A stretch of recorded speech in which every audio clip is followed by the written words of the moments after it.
안녕하세요. 스마트코인 트레이딩입니다. 한창 NFT 열풍이 불었을 때 가장 많은 거래가 일어났던 오픈시 거래소. 하지만 이후 수수료 제로 정책의 NFT 거래소들이 생기면서 오픈시의 거래량 또한 많이 줄었습니다. 그로 인해서 NFT 크리에이터들의 수입 또한 많이 줄어들었는데요. 이번에 오픈시에서 새로운 정책을 만들었다라고 합니다. NFT에 새로운 바람이 불 정도의 정책인데 내용을 한번 말씀드려 보겠습니다. 오픈시가 이번에 로열티 정책을 변경해서 테스트 기간을 두었습니다. 11월 8일부터 12월 8일 딱 한 달 동안 변경한 정책을 적용해서 하락세인 오픈시의 NFT 영향력을 다시 우상향으로 전환시킬 수 있을지를 체크를 했습니다. 그러니까 작년 11월 8일부터 12월 8일까지 바뀐 정책으로 테스트를 완료했다라는 거죠. 일단 배경부터 한번 알아보면 오픈시는 사악한 수수료로도 유명했습니다. 그 이유 중 하나가 거래 수수료의 많은 부분이 크리에이터의 로열티로 지급이 됐기 때문입니다. 그러다 보니 최근에는 무료 NFT 거래소의 점유율이 높아질 수밖에 없는 상황이었죠. 새로운 로열티 정책에 대한 오픈시의 입장은 이렇습니다. NFT 크리에이터 여러분들, 최근 과거와 다르게 수수료 수입이 많이 줄으셨죠? 그 이유가 뭐냐? 전부 수수료 제로로 거래하는 거래소들이 늘어서 그렇습니다. 이러면 뭐가 문제겠어요? 한번 만든 NFT는 NFT를 만든 크리에이터의 애프터 서비스 및 케어가 끊어진다는 뜻이거든요. 그럼 한번 팔린 NFT는 크리에이터에게 짐이 될 뿐, 그래서 지속적인 수입이 발생하지 않으면 크리에이터들은 새로운 NFT를 또 찍어낼 수밖에 없거든요. 그래서 NFT에서 발생하는 거래 수수료는 단순 수수료 그 이상의 의미를 지니고 있는 거예요. 무료가 좋은 게 절대 아니란 말이죠. 그래서 우리는 오퍼레이터 필터라는 것을 출시해서 여기에 대한 방어책을 강구하기 시작했습니다. 물론 아직 오류도 많고 갈 길이 멉니다. 그런데 다음 버전에서는 코리에 대한 제어권, 레지스트리 관리, 거버넌스를 분리할 거예요. 이게 무슨 의미냐면 전문 R&D를 담당할 공공기관부터 생태계를 더더욱 개방적이고 투명하게 만들 거버넌스를 구축하는 게 필요하다고 봅니다. 그리고 오퍼레이터 필터 출시를 우리가 너무 급하게 시작했고 일부 크리에이터에게는 맞지 않는 툴이었다는 것도 물론 알고 있습니다. 하지만 지금 시장은 수수료를 낮추다 못해 제로로 가자는 것인데 일단 이걸 돌리는 강력한 브레이크가 필요했습니다. 당연히 문제도 많고 완벽할 리도 없죠. 모두가 강제 참여까지는 힘들겠지만 그래도 지금 이렇게 가면 그냥 다 공멸하는 거죠. NFT는 무한정 찍혀 나오고 거래소는 다른 더러운 것으로 돈을 벌어야 하고 이건 절대 답이 아니죠. 블럭, 룩스레어, 수도수합 여러분, 일단 여기에 대해서 건강한 대화를 우리 함께 한번 해봅시다. 그래서 오픈시는 툴을 하나 만들었습니다. 로열티를 받기 위해서는 콜렉션들은 반드시 온체인 시행 툴이라는 것을 사용해야 합니다. 이 도구는 무엇이냐? NFT 컬렉션이 마켓플레이스, 로열티 우회를 사용할 경우 전송을 차단하는 기능이 들어있는 도구예요. 그랬더니 어떤 효과가 발생했느냐?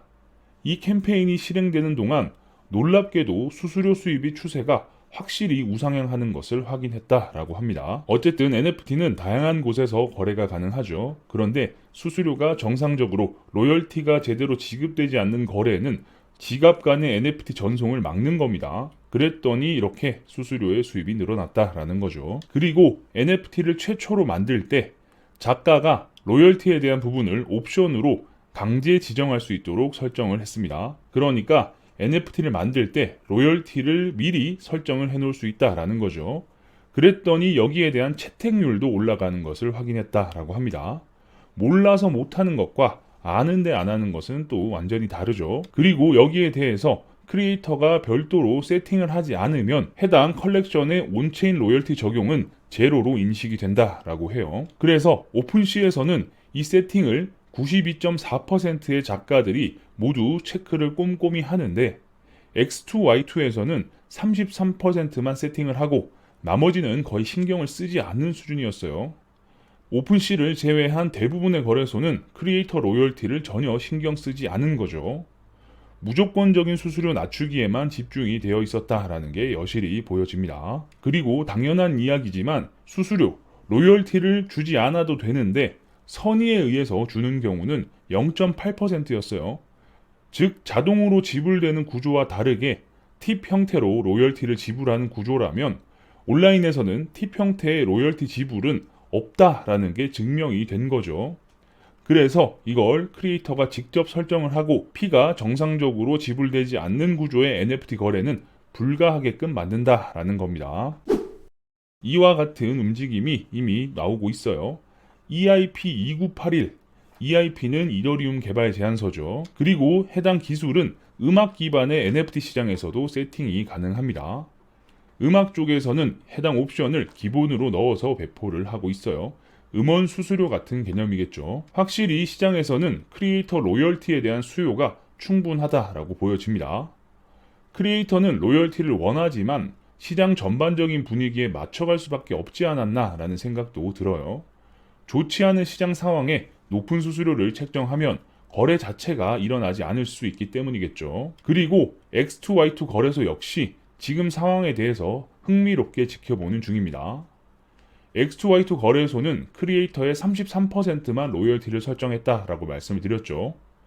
결국 거래소도 크리에이터의 지속적인 유입과 그에 따른 NFT 거래가 지속돼야 사업을 계속 해나갈 수 있기 때문에 이 부분을 흥미롭게 보고 있는 중이겠죠. 만약 이번 오픈시의 움직임이 없었다면 시장은 무료 거래, 수수료 제로의 시장으로 잠식이 되었을 겁니다. 그렇게 되면 NFT 시장도 매달 새로운 제품을 내는 QCY사의 블루투스와 다를 바가 없어지는 거죠.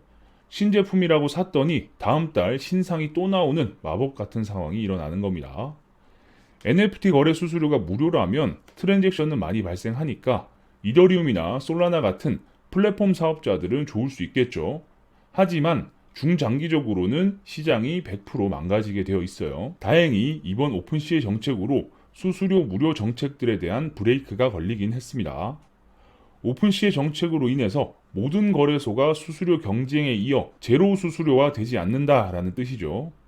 물론 우리는 계속 무료로 거래를 오픈해 놓겠다라고 하는 거래소도 있겠지만 양질의 NFT는 로열티를 받을 수 있는 거래소로 모이게 될 테고 정상적인 NFT 시장이 유지가 될 수 있겠죠.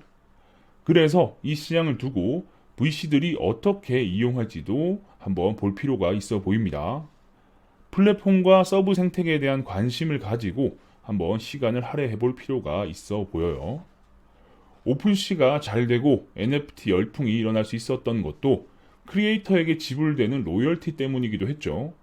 그런데 시장이 과열되니 역시나 수수료를 낮추는 거래소들이 등장했고 크리에이터들은 한번 NFT를 발행하고 나면 그걸로 끝인 상황들이 벌어졌는데 어느 정도 로열티가 꾸준히 지급된다면 더욱 퀄리티 좋고 좋은 기능을 가진 NFT들이 시장에 나오지 않을까 하는 생각이 됩니다. 비트코인이 반등을 하면서 NFT 시장에도 함께 따뜻한 바람이 불어주면 좋겠네요. 계속해서 여러분들께 다양한 정보를 알려드릴 수 있도록 노력하겠습니다. 영상이 괜찮으셨다면 구독과 좋아요도 눌러주시고요. 알림 설정을 눌러놓으시면 누구보다 빠르게 새로운 정보를 받아보실 수 있으니까 구독, 좋아요, 알림 설정까지 눌러주시면 감사하겠습니다. 그럼 전 다음 영상에서 뵙겠습니다. 감사합니다.